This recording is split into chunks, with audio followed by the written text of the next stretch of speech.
ভাই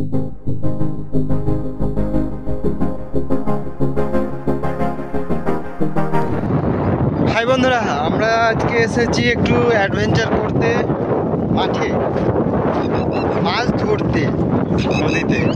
অনেকদিন পরে অনেক পানি এসে গেছে আমাদের দিকে। সুন্দরবন না, সুন্দরবনের মতোই। এর আগে ভিডিওতে কিছু লোক কমেন্ট করেছিল যে তোমরা সুন্দরবনে চলে এসেছো নাকি। আরে সুন্দরবন না, সুন্দরবনের মতোই। জাস্ট একবার পরিবেশটা দেখো, তোমরা শুধু দেখো।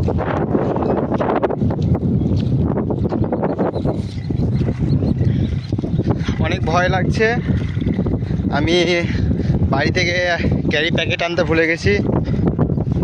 বৃষ্টি আসতে পারে, ফোনটি কিভাবে ঢাকবো বুঝে উঠতে পারছি না। অনেক বাতাস বইছে।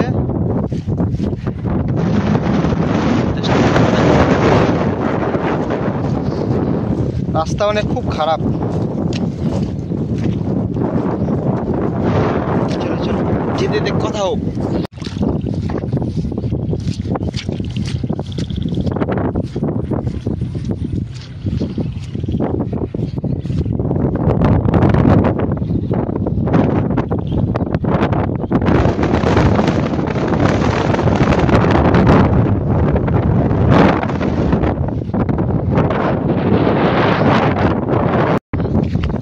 অবস্থা, কত জল দেখো, বাহ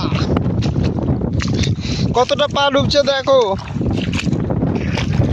আমরা যাব এখন নদীর মধ্যে। ওয়াও, কি পরিবেশ! ভিউটা একবার দেখো।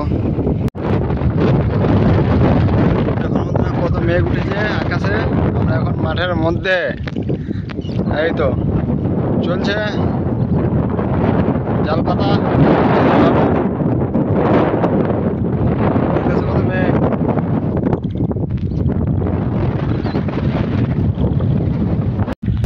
এই বন্ধুরা, বৃষ্টি পড়তে লেগেছে। এখন বর্তমানে আমরা চলে এসেছি সুন্দরবনের মাথায় মাছ ধরতে ডিঙি নিয়ে। দেখা যাক কি হয়, বৃষ্টি কি পারবে আমাদেরকে থামাতে। আমরা আজকে মাছ ধরেই যাবো। অনেকদিন পরে এসেছি ডিঙিতে করে মাছ ধরতে। জাল পাতা হয়ে গেল।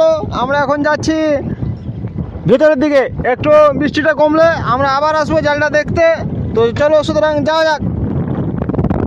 কত বাতাস দেখছো তো। মাছের জন্য জাল পাতা হচ্ছে, দেখতেই পাচ্ছেন বন্ধুরা। এই দেখুন দেখুন, আরেকটা বান্দা এসেছে মাছ ধরতে অনেক দূরে নদীতে। খালি একবার ভিউটা দেখুন সুন্দরবনের।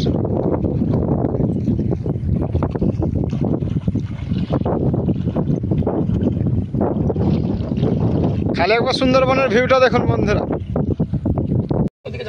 বন্ধুরা দেখুন, আমরা এখন মাঠে বৃষ্টির মধ্যে ভিজে গেছি। তো আমরা এখন ব্যবস্থা করেছি, এই দেখো আমাদের ডিঙিটাকে উল্টিয়ে এখন বর্তমানে বৃষ্টির মোকাবেলা করতে হবে আমাদেরকে।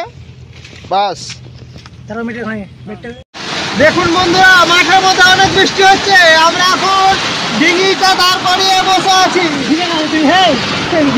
দেখুন দেখুন, এই তো ডিঙি দাঁড় করিয়ে আমরা বসে আছি। মাঠে কত বৃষ্টি, ঝড় বাতাস অনেক। এই ঝড়ের আমরা কি বাঁচবো, দেখা যাক কি হয়।